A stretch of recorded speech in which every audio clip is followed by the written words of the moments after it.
إن الحمد لله نحمده ونستعينه ونستغفره ونؤمن به ونتوكل عليه ونعوذ بالله من شرور أنفسنا ومن سيئات أعمالنا من يهده الله فلا مضل له ومن يضلل فلا هادي له وأشهد أن لا إله إلا الله وحده لا شريك له وأشهد أن محمدا عبده ورسوله أرسله بالهدى ودين الحق ليظهره على الدين كله ولو كره المشركون صلى الله على محمد وعلى آله وأصحابه وأتباعه أجمعين أما بعد فيا عباد الله أوصيكم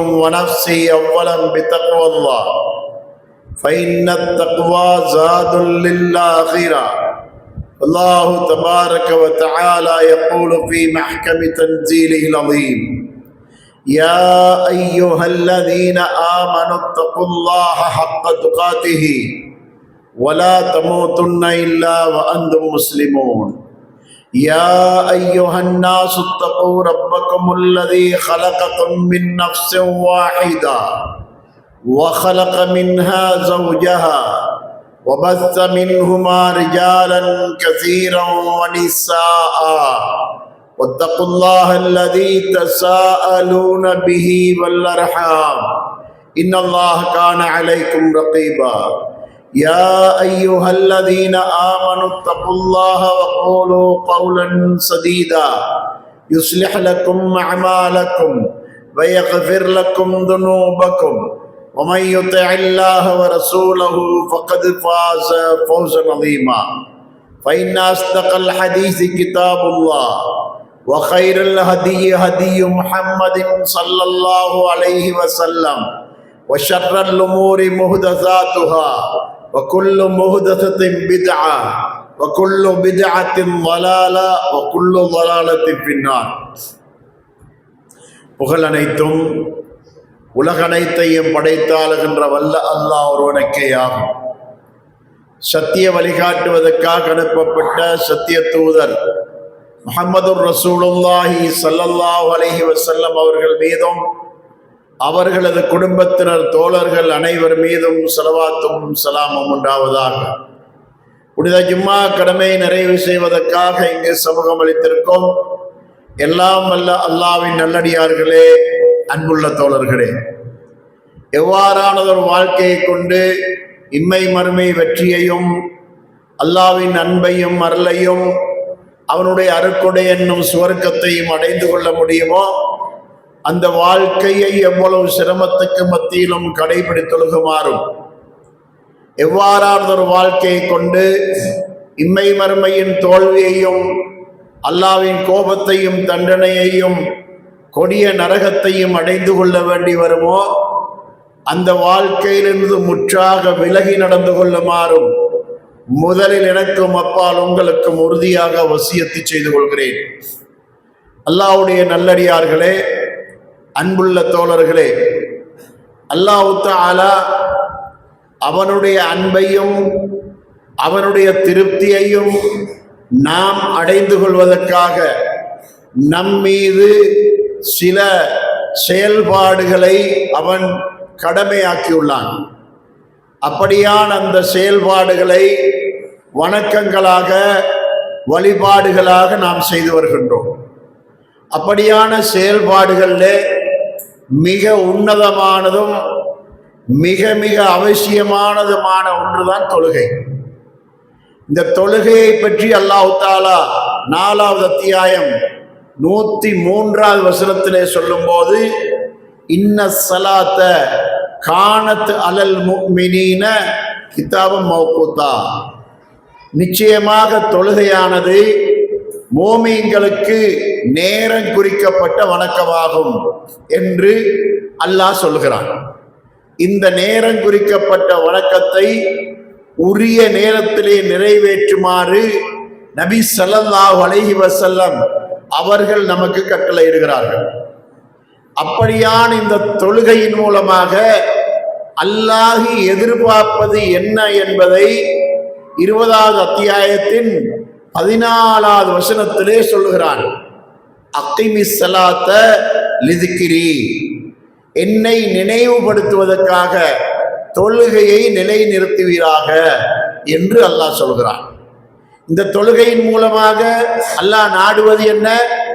இந்த தொழுகையை தொடங்கி முடிக்கின்ற வரைக்கும் அல்லாஹ்வுடைய நினைவுடனேயே நாம் இருக்க வேண்டும் என்று அல்லாஹ் எதிர்பார்க்கிறான்.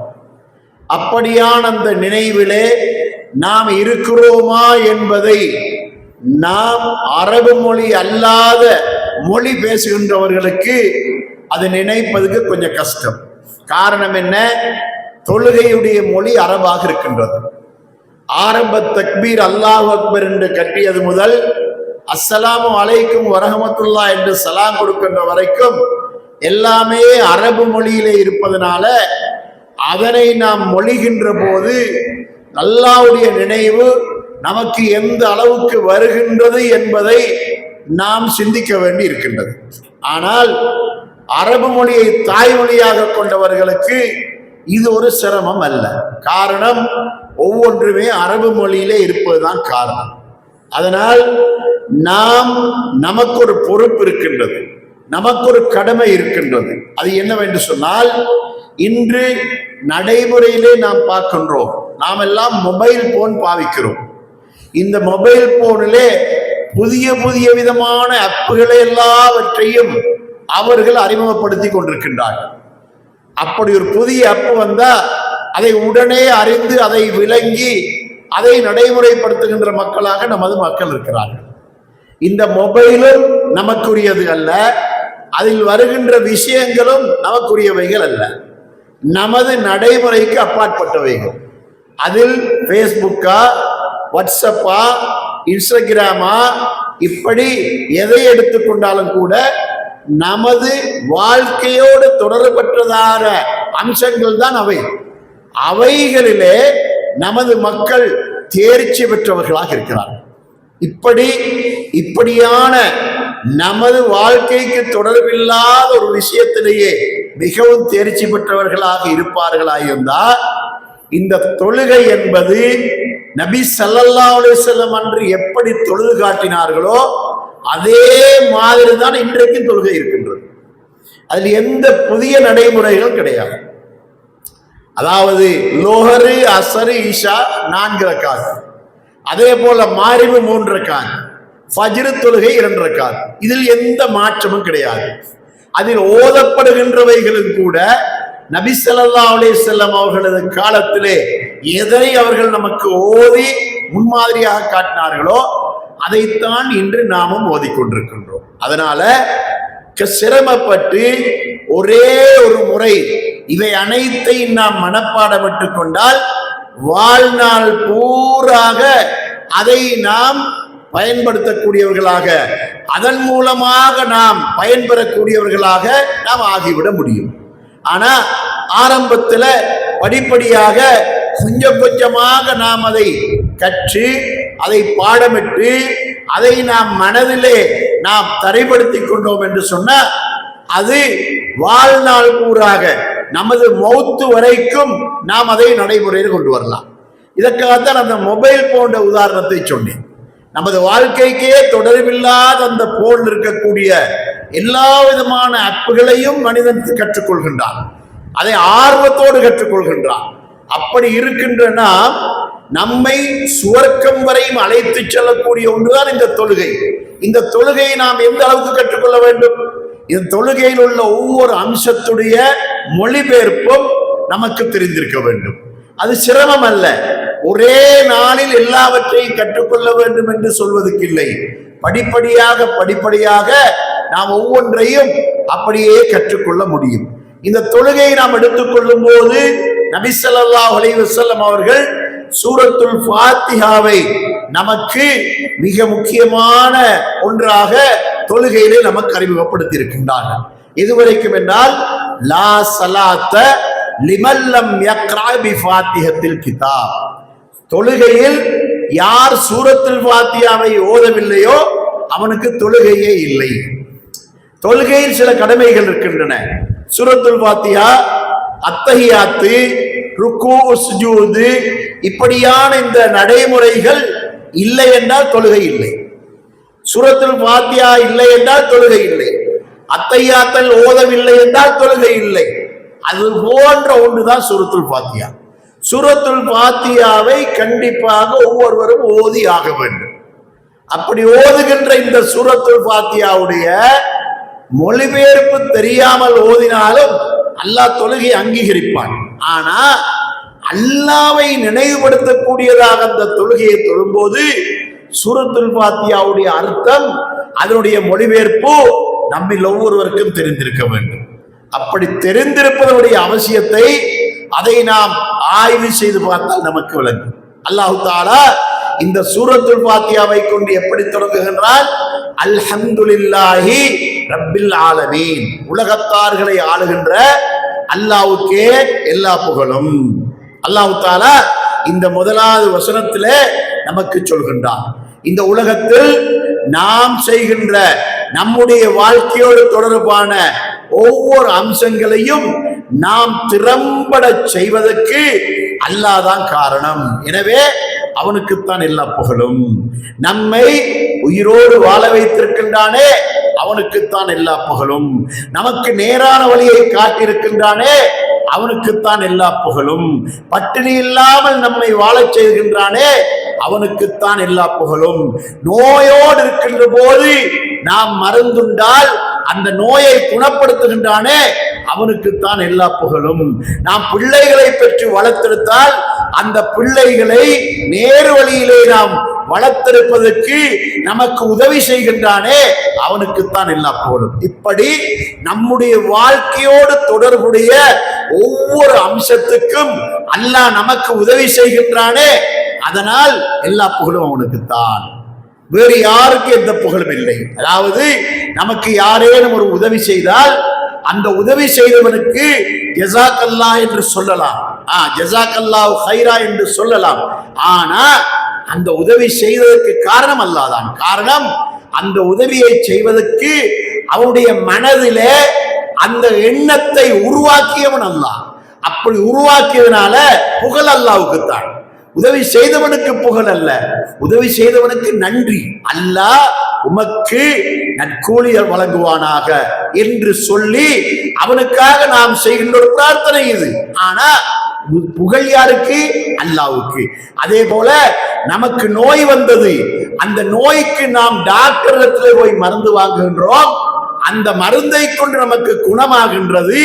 புகழ் டாக்டருக்கு அல்ல, அந்த மருந்துக்கு எந்த ரப்புல் ஆலமீன் சக்தியை கொடுத்தானோ அவனுக்குத்தான் புகழ்.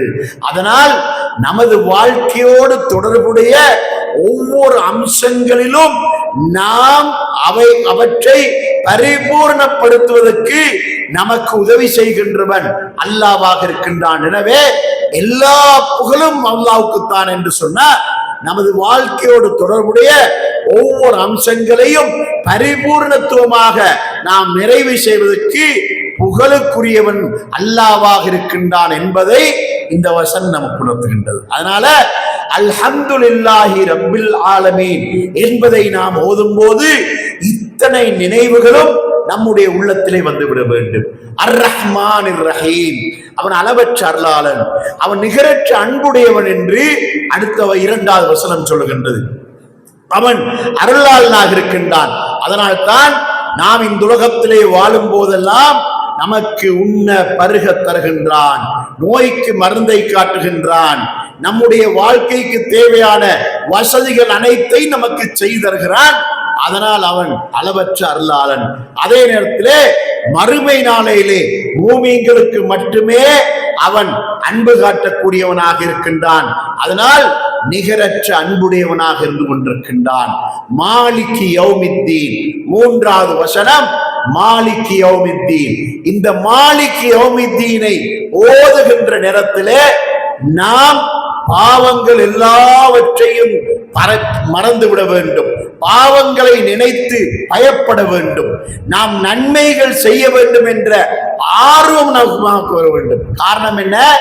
நியாய தீர்ப்பு நாளின் எஜமானனாக அல்லாஹ் இருக்கிறான். மறுமை நாளில் நம்மை எழுப்புகின்றான், நம்மை எழுப்பி நம்மை விசாரணை நடத்துவான். அல் குர்ஆன் 25வது அத்தியாயத்தின் 26வது வசனத்திலே அல்லாஹ் சொல்கின்றான், அல் முல்கு யௌமஇதில் ஹக்குல் ரஹ்மான் வகான யௌமன் அலல் காபிரீன அசீரா. அந்நாளில் ரஹ்மானாகிய அல்லாஹ்வுக்கே அனைத்து அதிகாரங்களும் உண்டு. அவன் அந்த நாள் நிராகரிப்பவர்களுக்கு, காபிர்களுக்கு கடினமான ஒரு நாளாக இருக்கும்.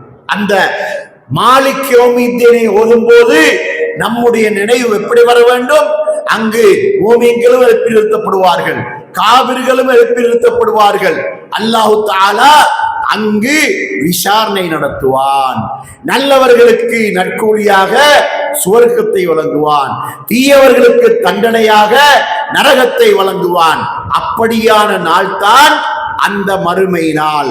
அந்த மறுமை நாளில் நான் விசாரணைக்காக எழுப்பி நிறுத்தப்படுவேன் என்பதை நான் ஒரு நாளைக்கு 17 முறை நினைவுபடுத்திக் கொள்கின்றேன். அதாவது அல்லாஹ் என்ன சொல்கிறான்? என்னை நினைவுபடுத்துவதற்காக தொழுகையை நிலைநாட்டுவீராக என்று அல்லாஹ் சொன்னான் அல்லவா? எப்படி நினைவுபடுத்துகிறோம்? மாலிக் யௌமித்தீன், நியாய தீர்ப்பு நாளின் எஜமானனாக அல்லாஹ் இருக்கிறான் என்று அல்லாஹ் சொல்லுகிறானே. அப்படி சொல்லக்கூடிய அந்த வசனத்தின் போது நாம் மறுமை நமது நினைவுக்கு வர வேண்டும். இந்த உலகம் அழிக்கப்படும், இந்த உலகத்தில் எல்லோரும் அழிக்கப்படுவார்கள், எல்லோரும் இறந்து விடுவார்கள். நாம் எல்லோரும் மறுமை நாளையிலே விசாரணைக்காக எழுப்பி நிறுத்தப்படுவோம்.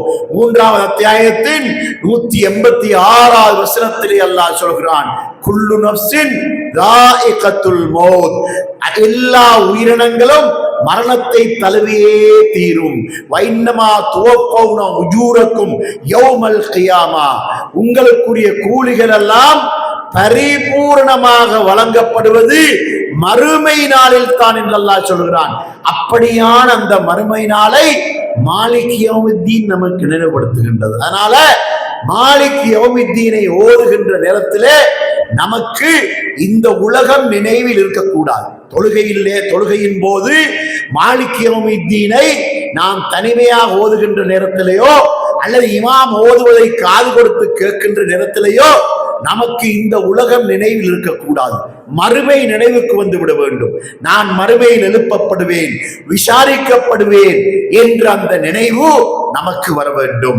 அந்த நேரத்தில் நான் செய்திருக்கின்ற நன்மைகள் எனக்கு சுவர்க்கம் செல்வதற்கு போதுமானவைகளாக இருக்கின்றனவா அல்லது குறைபாடுடையவைகளாக இருக்கின்றனவா?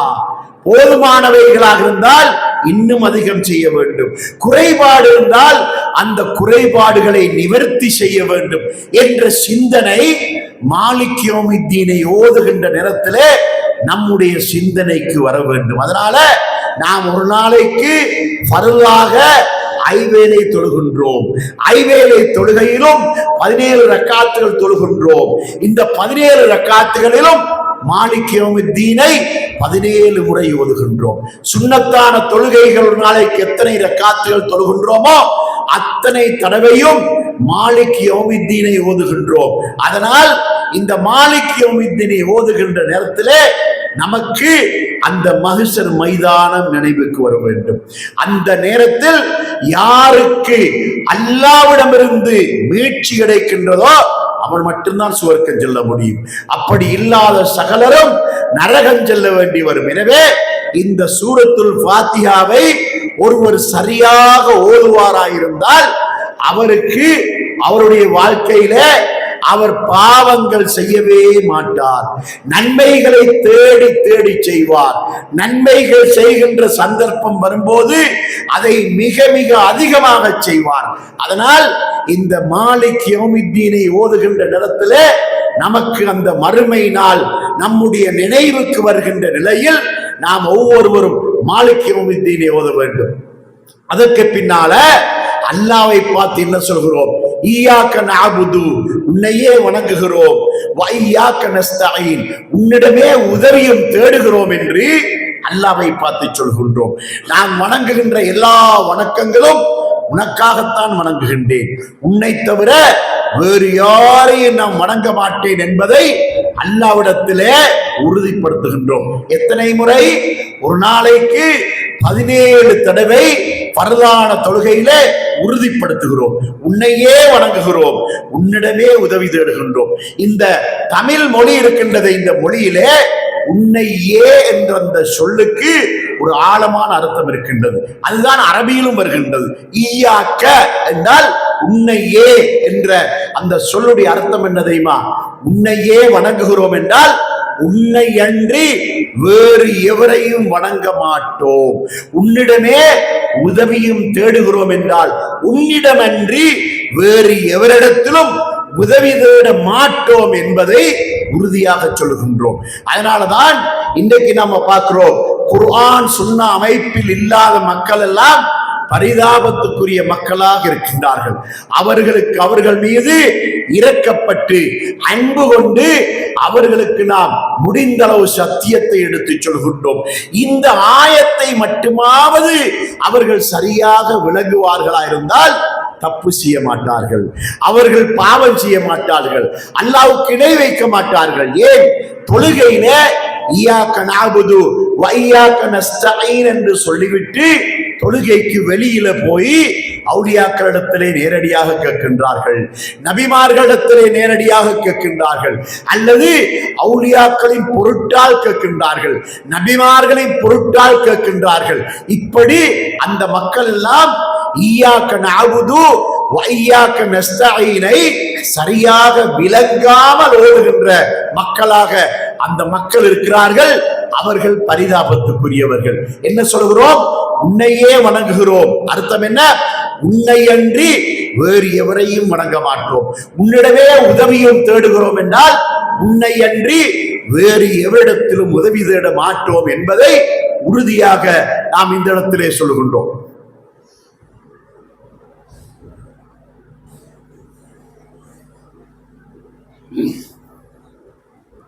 அல்ஹம்துலில்லாஹி ரப்பில் ஆலமீன் வஸ்ஸலாத்து வஸ்ஸலாமு அலா முஹம்மதின் ஸல்லல்லாஹு அலைஹி வஸல்லம் வ அலா ஆலிஹி வ ஸஹ்பிஹி அஜ்மஈன். அம்மா பாத். அல்லாஹ்வுடைய நல்லடியார்களே, அன்புள்ள தோழர்களே, இந்த இடத்திலே உன்னையே வணங்குகிறோம், உன்னிடமே உதவியும் தேடுகிறோம் என்று சொல்லுகின்ற இந்த ஆயத்திலே அதாவது குர்ஆன் சுன்னாவில் இல்லாத மக்களை வழிநடத்துகின்ற சில மௌலைமார்கள் அந்த மக்களை இன்னும் பிழையான வழியிலே நடத்துவதற்காக அவர்களுக்கு பிழையான தப்பான விளக்கங்களை சொல்லுகின்றவர்களாக இருக்கின்றார்கள். அவர் என்ன சொல்கிறார்கள் தெரியுமா? உன்னிடமே உதவி தேடுகிறோம் என்றா நாம் அல்லாஹ்விடத்தில் மட்டுமா உதவி கேட்க வேண்டும்? நமக்கு பசிக்கிறது, தாயிடத்திலே உணவு கேட்கிறோம், அது ஷிர்கா?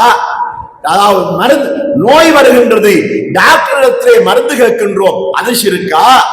அதே போல நமக்கு ஒரு கஷ்டத்துக்கு ஒரு இடத்துல கடன் கேட்கிறோம், அது ஷிர்கா என்றெல்லாம் சொல்லி அந்த மக்களை போட்டு குழப்பி அடித்துக் கொண்டிருக்கின்றார்கள். சகோதரர்களே, இங்கு அல்லாஹ் தஆலா உதவி என்பதை 2 வகையாக நமக்கு காட்டுகின்றான். ஒரு உதவி என்ன? மனிதனால இன்னும் மனிதனுக்கு செய்ய முடியாத உதவி, அதை அல்லாஹ் மட்டும்தான் செய்ய முடியும். அப்படியான உதவியை அல்லாஹ்விடத்தில் மட்டும்தான் கேட்க வேண்டும், அவனை தவிர வேறு எவரிடத்திலும் கேட்கக்கூடாது. மனிதனால் மனிதனுக்கு செய்ய முடியுமான உதவி இருக்கின்றது, அதை மனிதனிடத்தில் கேட்க முடியும். அதனால இந்த உதவியை சரியாக விளங்காமல் இவர்கள் இப்படியான பிழையான விளக்கத்தை சொல்லி மக்களை குழப்பி அடிக்கக்கூடியவர்களாக சிலர் இருந்து கொண்டிருக்கின்ற காட்சிகளை இன்று நாம வாட்ஸ்அப்ல, பேஸ்புக்ல எல்லாம் இது போன்ற சில செய்திகளை பார்க்கக்கூடியதாக கேட்கக்கூடியதாக இருந்து கொண்டிருக்கின்றது. அதனால நாம் இங்கு அல்லாஹ்விடத்தில் என்ன சொல்கின்றோம்? இய்யாக நஅபுது, உன்னையே வணங்குகிறோம், வ இய்யாக நஸ்தஈன், உன்னிடமே உதவியும் தேடுகிறோம் என்று அல்லாஹ்வை பார்த்து சொல்லுகின்றோமே. அப்படி சொல்லிவிட்டு அல்லாஹ்வை பார்த்து என்ன கேட்கிறோம் தெரியுமா? இஹ்தினஸ் ஸிராத்தல் முஸ்தகீம், எங்களை நேரான வழியில் நடத்துவாயாக என்று அல்லாஹ்வை பார்த்து கேட்கின்றோம். நாம் அல்லாஹ்விடத்தில் கேட்கின்ற உதவியிலே மிகப்பெரிய உதவி என்ன தெரியுமா? எங்களுக்கு நேர் வழி வேண்டும், அந்த நேரான வழியில் எங்களை நடத்துவாயாக என்று அல்லாஹ்வை பார்த்து கேட்கின்றோம். அல்லாஹ்வை தவிர வேறு எவரும் நம்மை நேர் வழிப்படுத்த முடியாது. அல்லாஹு தஆலா இந்த நேர் வழியிலே நாம் நிலையாக இருக்க வேண்டும் என்பதற்காக நமக்கு ஒரு துஆவை கற்றுத் தருகின்றான். அதுதான் 3வது அத்தியாயத்தின் 8வது வசனத்திலே ரப்பனா லா துஸிக் குலூபனா பஅத இத் ஹதைதனா வஹப் லனா மின் லதுன்க ரஹ்மத்தன் இன்னக அன்தல் வஹ்ஹாப். அல்லாஹ்வே, நீ எங்களுக்கு நேரான வழியை காட்டியதுக்கு பின்னால ஒருபோதும் எங்களை தவறான வழியில் செல்ல விட்டு விடாதே. அல்லாஹ்விடத்தில் கேட்கின்ற அந்த துஆவை பாருங்கள். இது போன்ற துஆக்களை எல்லாம் நாம் கண்டிப்பாக கற்றுக்கொள்ள வேண்டும். அல்லாஹ்விடத்தில் கேட்கின்ற துஆக்களிலே இது போன்ற துஆக்களை கண்டிப்பாக கேட்க வேண்டும். அல்லாஹ்விடத்தில் எப்படி கேட்கின்றோம்? நீ எங்களுக்கு நேரான வழியை காட்டியதற்கு பின்னால தவறான வழியில் செல்லக்கூடிய சூழல்களை எங்களுக்கு ஏற்படுத்தி விடாதே என்று அல்லாஹ்விடத்திலே நாம் உருக்கமாக கேட்கின்ற பிரார்த்தனை. அதனால இய்யாக நஅபுது, உன்னையே வணங்குகிறோம், வய்யாக நஸ்தஈன், உன்னிடமே உதவி தேடுகிறோம். அந்த உதவியில் மிக உயர்தரமான உதவி என்ன தெரியுமா? இஹ்தினஸ் ஸிராத்தல் முஸ்தகீம், எங்களை நேரான வழியில் நடத்துவாயாக என்று அல்லாஹ்வை பார்த்து கேட்கின்றோம். கேட்டுவிட்டு அந்த நேர் வழி எப்படிப்பட்ட வழி என்று அல்லாஹ்வை பார்த்து சொல்கின்றோம். ஸிராத்தல்லதீன அன்அம்த அலைஹிம், யாருக்கு நீ அருள் புரிந்து அந்த வழியில் அவர்கள் நேரு வழியில் நடந்தார்களோ அந்த வழி எங்களுக்கு காட்டுவாயா. அல்லாஹ்வுடைய அருள் பெற்று நேர்வழியில் நடந்தவர்கள் யார்? நபிமார்கள், அவர்களை பின்பற்றிய அவர்களுடைய தோழர்கள், சஹாபாக்கள், தாபியங்கள், தபல் தாபியங்கள், நேர்வழி நடந்த இமாம்கள், இவர்கள் எல்லோரும் நேர் வழியில் நடந்தவர்கள். அவர்கள் சென்ற வழியில் எங்களை நடத்துவாயாக என்று அல்லாஹ்வை பார்த்து கேட்கின்றோம்.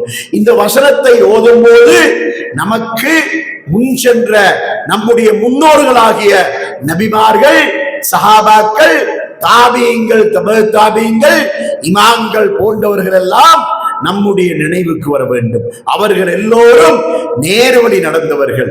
அப்படி அவர்களுக்கு நீ எந்த வழியை நீ காட்டினாயோ அதே வழியையும் அந்த வழியை எங்களுக்கு காட்டுவாயாக என்று கேட்பதுதான் ஸிராத்தல்லதீன அன்அம்த அலைஹிம் என்ற இந்த வசனம் நமக்கு உணர்த்தி கொண்டிருக்கின்றது. அதனால் நமக்கு அல்லாஹ்வுடைய ரசூல் ஸல்லல்லாஹு அலைஹி வஸல்லம் காட்டி தந்த வழி இருக்கின்றதே, அந்த வழிதான் நேரான வழி.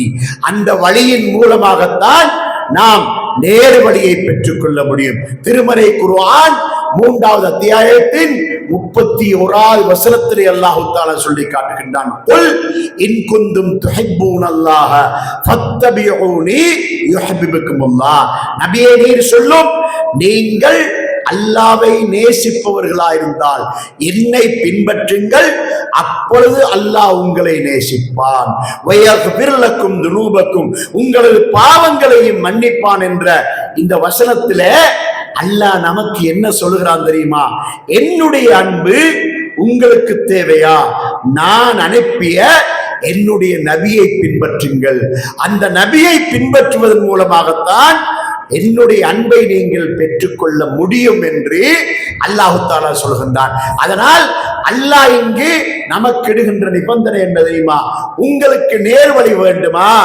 அந்த நேர்வழியை நீங்கள் அடைந்து கொள்வதற்காக உங்களுக்கு என்னுடைய அன்பு வேண்டுமா? அந்த அன்பை நீங்கள் பெற்றுக்கொள்வதற்காக நான் அனுப்பிய என்னுடைய நபியை நீங்கள் பின்பற்ற வேண்டும். அப்படி பின்பற்றினால் தான் நான் உங்கள் மீது அன்பு வைப்பேன் என்று அல்லாஹ் தஆலா இந்த வசனத்திலே சொல்லி காட்டுகின்றான். அதனால் ஸிராத்தல்லதீன அன்அம்த அலைஹிம் என்ற அந்த வசனத்தை நாம் ஓதுகின்ற நேரத்திலே நமக்கு நபிகளார் ஸல்லல்லாஹு அலைஹி வஸல்லம் அவர்கள் நினைவுக்கு வர வேண்டும். அவர்களுடைய சஹாபாக்கள் நினைவுக்கு வர வேண்டும். அவர்கள் எல்லோரும் நேர்வழி நடந்தவர்கள். அதே வழியிலே நாமும் நடக்க வேண்டுமாயிருந்தால் நமக்கு அல்லாஹ்வுடைய உதவி தேவை. அந்த உதவியை நாம் பெற்றுக்கொண்டால் தான் நமக்கு நேர்வழி கிடைக்கும். எனவே நாம் அல்லாஹ்விடத்திலே கேட்கின்ற ஒரு பிரார்த்தனை, இது சாதாரணமான விஷயம் அல்ல.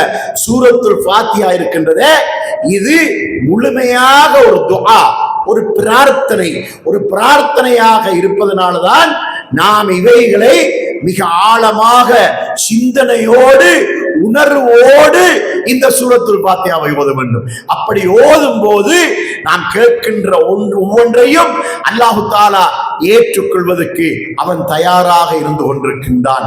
அதனால் இங்கு நபி ஸல்லல்லாஹு அலைஹி வஸல்லம் அவர்கள் இந்த சூரத்துல் ஃபாத்திஹா இந்த அளவுக்கு முக்கியமானது என்ற காரணத்தினால் தான் யாரெல்லாம் தொழுகையிலே சூரத்துல் ஃபாத்திஹாவை ஓதவில்லையோ அவர்களுடைய தொழுகை ஏற்றுக்கொள்ளத்தக்கது அல்ல என்ற செய்தியை நபி ஸல்லல்லாஹு அலைஹி வஸல்லம் சொல்லி காட்டுகின்றார்கள். அதைத் தொடர்ந்து சிராத்தல்லதீன அன்அம்த அலைஹிம், யாருக்கு நீ அருள் புரிந்தாயோ அவர்கள் சென்ற வழியில் நடத்துவாயாக என்று சொல்லிவிட்டு அல்லாஹ்வை பார்த்து ஒரு பாதுகாவலும் கேட்கின்றோம். என்ன பாதுகாவல்? கைரில் மக்தூபி அலைஹிம் வலல்லாலீன், யாரெல்லாம் உனது கோபத்துக்குள்ளானவர்களோ அவர்கள் சென்ற வழி அல்ல, யாரெல்லாம் வழி தவறி சென்றார்களோ அவர்கள் சென்ற வழி அல்ல. அல்லாஹ்வுடைய கோபத்துக்குள்ளானவர்களும் வழிதவறி சென்றவர்கள் யார் என்பதை திருமறை குர்ஆன் நமக்கு சொல்லிக் கொண்டிருக்கின்றது. அதாவது யகூதிகள், யூதர்கள், மூசா அலைஹிஸ்ஸலாம் அவருடைய கவும்கள் இருக்கின்றார்களே, அவர்களுக்கு மாறு செய்தவர்கள் எல்லாம் அல்லாஹ்வுடைய கோபத்துக்குள்ளானார்கள். ஏன்?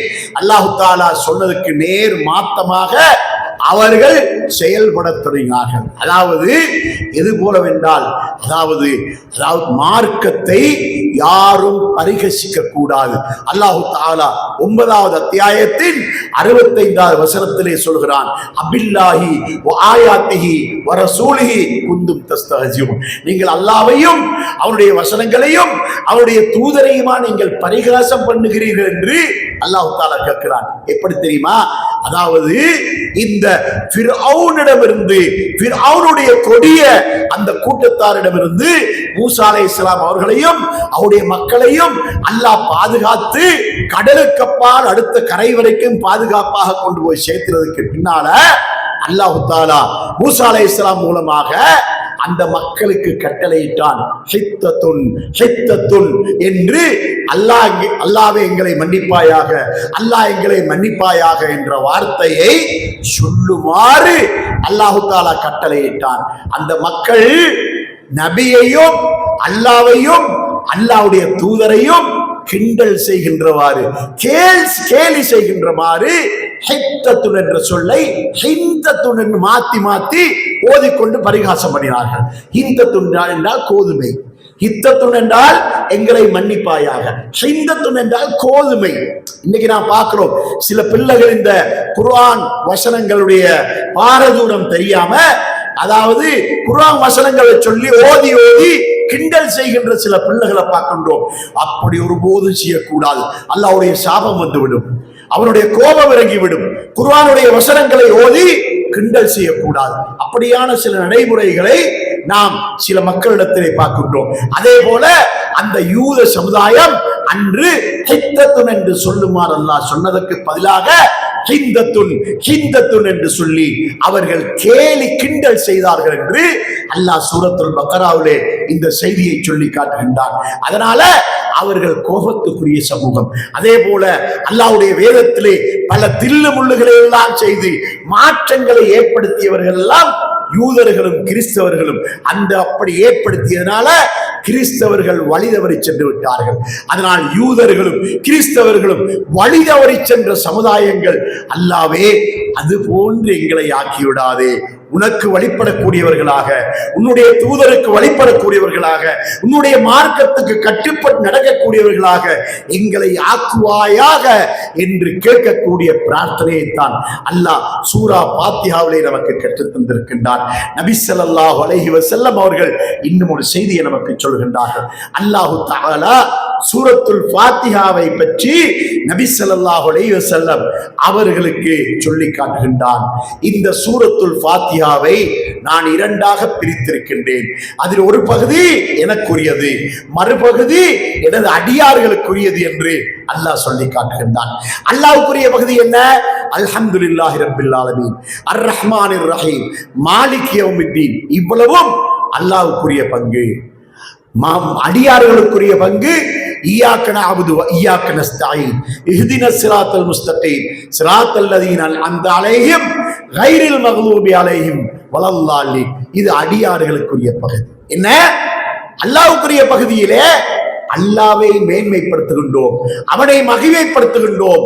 அதாவது உலகத்தார்களை ஆளும் அல்லாஹ்வுக்கே எல்லா புகழும். அல்ஹம்துலில்லாஹி ரப்பில் ஆலமீன். அர் ரஹ்மானிர் ரஹீம், அவன் அளவற்ற அருளாளன், நிகரற்ற அன்புடையோன். மாலிக் யௌமித்தீன், அவன் நியாய தீர்ப்பாளன், எஜமானன் என்று அல்லாஹ்வுடைய தகுதியை மிக உறுதியாக சொல்லக்கூடிய வசனங்களாக அந்த வசனங்கள் இருக்கின்றன. இய்யாக நஅபுது வ இய்யாக நஸ்தஈன் இருந்து தொடங்கி வலல்லாலின் வரைக்கும் அடியார்களுக்குரிய பகுதி, அல்லாஹ்விடத்திலே நாம் பிரார்த்தனை செய்யக்கூடிய பகுதி என்பதை அல்லாஹ் தஆலா நமக்கு சொல்லி காட்டுகின்றான். சகோதரர்களே, அதனால இந்த சூரத்துல் ஃபாத்தியாவை இமாம் ஓதும் போது காது கொடுத்து நாம் கேட்கின்ற நேரத்தில் எல்லாம் ஒரு வசனத்தை ஓதும் போது அந்த அர்த்தம் நம்முடைய உள்ளத்திலே ஆழமாக பதிய வேண்டும். அல்ஹம்துலில்லாஹி ரப்பில் ஆலமீன். உலகத்தார்களை ஆளும் அல்லாஹ்வுக்கே எல்லா புகழும். அர் ரஹ்மானிர் ரஹீம், அவன் அளவற்ற அருளாளன், நிகரற்ற அன்புடையோடு. இது நம்முடைய உள்ளத்திலே ஆழமாக பதிந்து விட வேண்டும். மாலிக் யௌமித்தீன், அவன் நியாய தீர்ப்பின் எஜமானன். அதை ஓதும் போது அந்த வசனத்துடைய அர்த்தம் நம்முடைய உள்ளத்திலே அப்படியே பதிகின்ற நிலைமையில் நாம் அதை காது கொடுத்து கேட்க வேண்டும். அதே போல இய்யாக நஅபுது, உன்னையே வணங்குகிறோம், வ இய்யாக நஸ்தஈன், உன்னிடமே உதவியும் தேடுகிறோம். அது அப்படியே அந்த அர்த்தம் உள்ளத்தில் பதிய வேண்டும். அதே போல ஸிராத்தல் லதீன இஹ்தினஸ் ஸிராத்தல் முஸ்தகீம், எங்களை நேரான வழியில் நடத்துவாயாக. ஸிராத்தல் லதீன அன்அம்த அலைஹிம், யாருக்கு நீ அருள் புரிந்து அந்த வழியில் அவர்கள் நடந்தார்களோ அந்த வழியில் எங்களை நடத்துவாயாக. கைரில் மக்லூபி அலைஹிம் வலல்லாலின் என்று சொல்லுகின்றோமே, இவை அனைத்தையும் சொல்லிவிட்டு அல்லாஹ்வுடைய தூதர் ஸல்லல்லாஹு அலைஹி வஸல்லம் அவர்கள் நமக்கு காட்டி தந்த ஒரு சுன்னா, ஒரு வழிகாட்டல் என்ன தெரியுமா? இதெல்லாம் ஓதி முடிந்து, இந்த துஆவெல்லாம் கேட்டு முடிந்து, இமாமும் மாமூம்களும் சேர்ந்து ஆமீன் என்று சொல்லுங்கள். இல்ல அல்லாஹ்வே ஒப்புக்கொள்வாயாக. அதாவது நாம குர்ஆன்ல ஓதக்கூடிய வேறு எந்த ஒரு பகுதியை நாம் ஓதிவிட்டு ஆமீன் என்று சொல்வதில்லை. ஆனா சூரத்துல் ஃபாத்தியாவை ஓதிவிட்டு ஆமீன் என்று சொல்கிறோம். ஏன்? அதிலே நாம் கேட்கின்ற பிரார்த்தனைகள் அடங்கி இருக்கின்றன. உன்னையே வணங்குகிறோம், உன்னிடமே உதவி தேடுகிறோம், எங்களை நேரான வழியில் நடத்துவாயாக. யாருக்கு நீ அருள் புரிந்து அந்த வழியில் அவர்கள் நடந்தார்களோ அந்த வழியில் நடத்துவாயாக. உனது கோபத்துக்குள்ளானவர்களும் வழிதவறியவர்கள் சென்ற வழி நடத்தாதே என்று பிரார்த்தனை செய்கின்றோம். அந்த துஆவை கேட்டுவிட்டு ஆமீன் என்று சொல்கிறோம். அப்போ சூரத்துல் ஃபாத்தியாவை ஓதி முடிந்து நாம் ஆமீன் என்று சொல்லும் போது அது சடங்காக சம்பிரதாயமாக சொல்லக்கூடாது. அந்த ஆமீன் சொல்லுகின்ற நேரத்திலே நம்முடைய உள்ளத்திலே ஆழமாக என்ன பதிய வேண்டும் தெரியுமா?